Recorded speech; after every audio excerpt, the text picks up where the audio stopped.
A Nididhyasana text is a text that one comes across on the cusp of enlightenment or after enlightenment.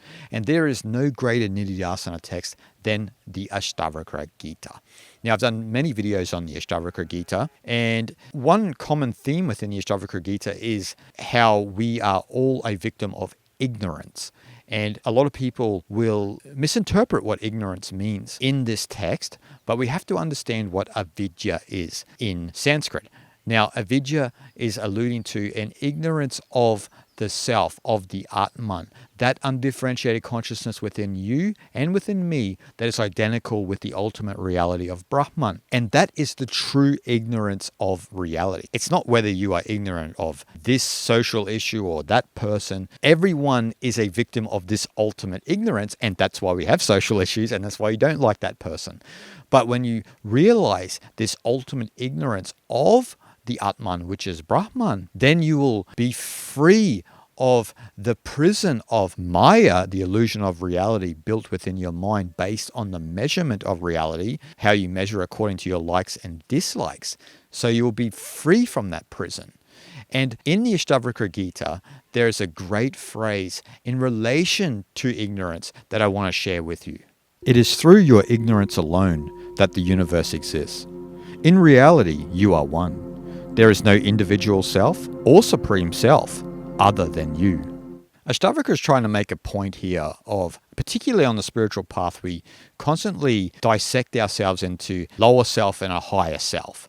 And in this sense, he's referring to an individual self and a supreme self. So he's really getting into the nature of the jiva, the persona system, the ego, the individual self, and the supreme self, meaning the Atman, or para-Atman, to be precise, which is the undifferentiated consciousness of existence, that which unites you and I as one, which we truly are, and we are identical with Brahman, the ultimate reality. So Ashtavakra says, in reality we are one, but often we dissect the world into two.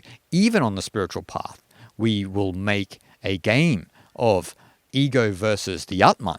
So this is my ego and that is the Atman. Some traditions treat this differently. Say, for example, in Zen Buddhism and in Taoism.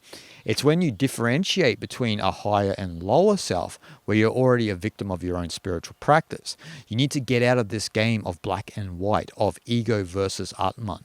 You have to just accept yourself as you are, but not expect anything of yourself. So you have to accept your own humanity in some sense. You can't be at odds with your own humanity. And not being at odds with your own humanity, your mind becomes much more quiet because you're not grappling with reality anymore.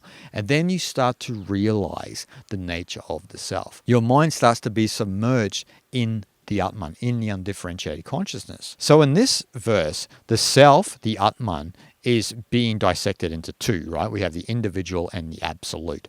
And so the individual aspect, the jiva, is a victim of transmigration. So basically reincarnation, where we go from birth, life, death, rebirth, this constant process of samsara.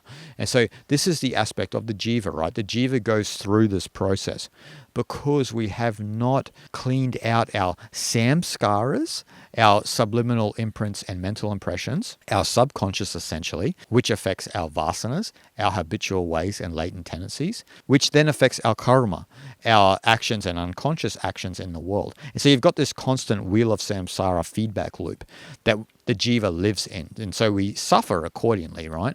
And then we accumulate a lot of karmic debt that is stored in the samskaras, and then we come back life after life. This is the life of the individual self, as Ashtavakra is talking about. But in relation to this, then there's the absolute self, which Ashtavakra is talking about, which is the eternal and the unchanging, the ultimate and ever-present Brahman.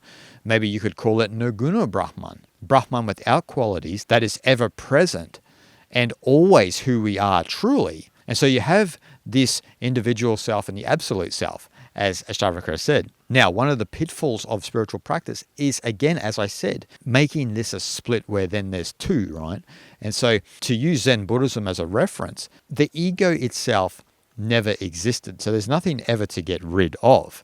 And that's one of the tricks on the spiritual path, right? We believe in this jiva. We think it's real. So we believe the universe that we exist in is real according to how our jiva interprets it. And this is what ignorance is. And so in Zen Buddhism, they say the greatest trick the ego ever pulled was making you believe it was real. But it's not real. And so from the Zen Buddhist perspective, they would say, why pay any attention to it? Why give it any more fuel? Just allow it to subside.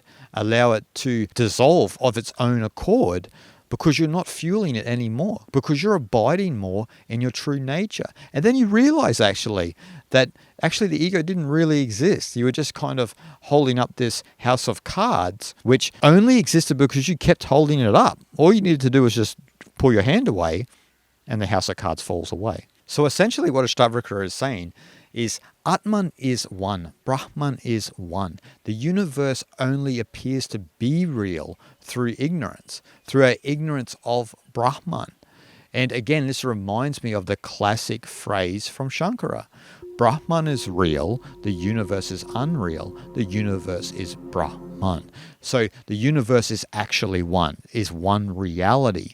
But because we superimpose our Maya projection onto the world, meaning our conditioning, the socialization process we've gone through, then we cut the world up into this and that. As Zhuangzi said, when there's no more this and that, you see the still point of the Tao and you see the infinite in all things, which is classic Advaita, which is classic non-dualism. And so because reality is only one, this whole idea of the individual and the absolute is also unreal, though it may be a necessary tool for the spiritual practitioner on the path, because you need to have sort of a frame of reference to what a jiva sort of is as opposed to what an atman is. But ultimately, you also have to get over this hypnosis of that there's this individual self and the absolute self. There is only atman. There only ever was atman. And you are that, and I am that, and there is actually no separation between you and I. The separation only exists according to the person we believe we are. But once that person has moved out of the way, then we can see once and for all that reality truly and verily is Brahman. Shanti, Shanti, Shanti.